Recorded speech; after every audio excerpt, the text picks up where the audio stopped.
Welcome back. I'm Frederica Whitfield. So Ted Cruz went on ABC's This Week this morning, calling on Republican frontrunner Donald Trump to release his tax returns. And he suggested Trump could be hiding connections to the mafia. He's clearly hiding something.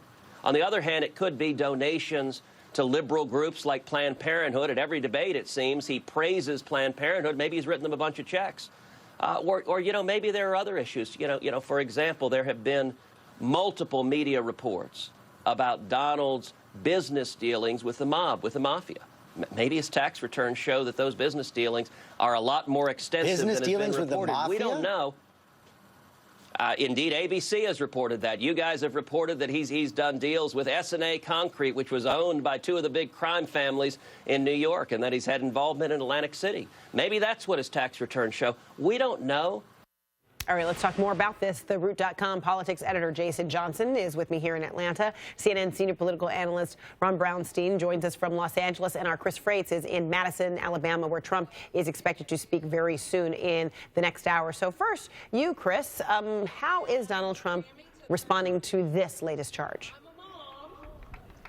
Well, I'll tell you, Fred, he's been responding the same way since the CNN debate when he was first challenged on this, saying that his taxes are being audited and that he doesn't want to put his tax returns out until those audits are finished. Let's take a listen to what he told CNN's Jake Tapper just this morning. It's very unfair. I've been treated very unfairly by the IRS because I've been audited almost every year for 10 or 12 years.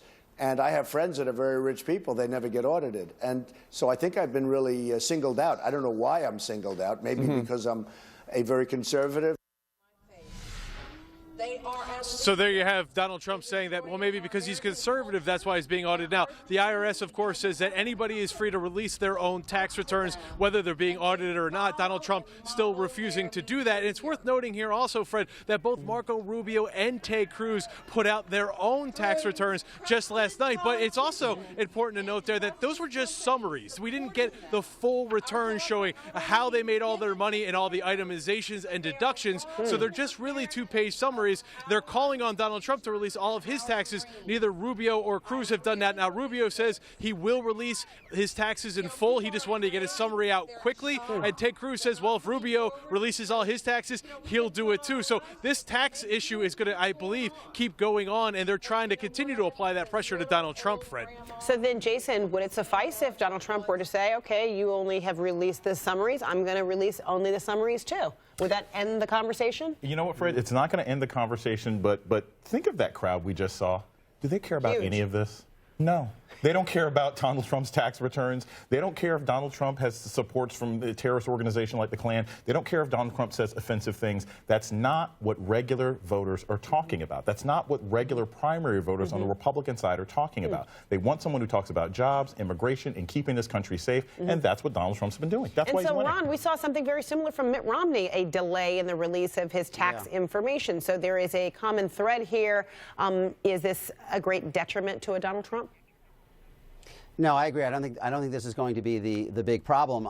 Ted Cruz this morning was a little bit of throwing the plate of spaghetti against the wall and hoping, not really questioning, not really caring which strand might stick, and kind of throwing a whole series of allegations that can't be answered as long as the taxes are out. I just want to kind of button up the earlier conversation. I mean, Donald Trump is appealing across a broad range of the Republican Party. By no means are all of his supporters driven by racial motivations or racist motivations, but there's no question that his candidacy is energizing a lot of white nationalist groups. We've seen that in the reporting by CNN that you just ran. We've seen it in reporting by The New Yorker. And he has been somewhat oblique in how he has dealt with that. And I think what all of this does, and to some extent what the taxes do as well, is really kind of underscore to Republicans how big a leap into the unknown they are taking. He is poised to, I think, put himself in an almost insurmountable position on March 1st and March 15th. And it is turning over this party to someone that there's still a lot of questions about. And I think that is going to be the core question that Marco Rubio in particular is going to try to frame. Whether it's enough for the same reasons you've been talking about